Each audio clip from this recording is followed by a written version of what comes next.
అరాచక శక్తుల మారిగా తయారయ్యారు. ఎవరు రాజకీయాల్లోకి వస్తే వాళ్ళ రాజకీయాల్లో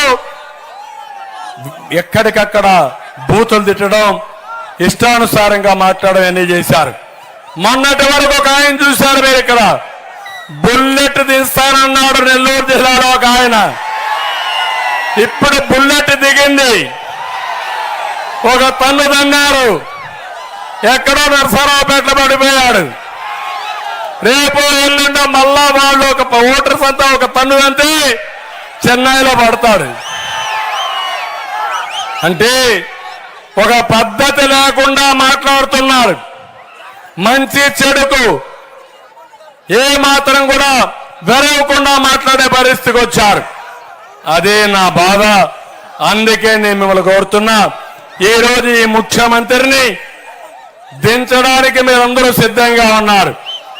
నేను అదే సమయంలో వీళ్ళని విమర్శించడమే కాదు, నేనేం చేయబోతున్నానో మీకు చెప్పాల్సిన బాధ్యత నా పైన ఉంది. 5 సంవత్సరాలు ఏం చేయబోతామో నిర్దిష్టంగా మీ అందరికీ హామీ ఇస్తున్నా. అన్ని వర్గాలను ఆదుకుంటా, బడుగు బలైన వర్గాలకు అండగా ఉంటా, పేదవాడికి తోడుగా ఉంటాం. ఇంకో పక్క మీ ఆదాయాన్ని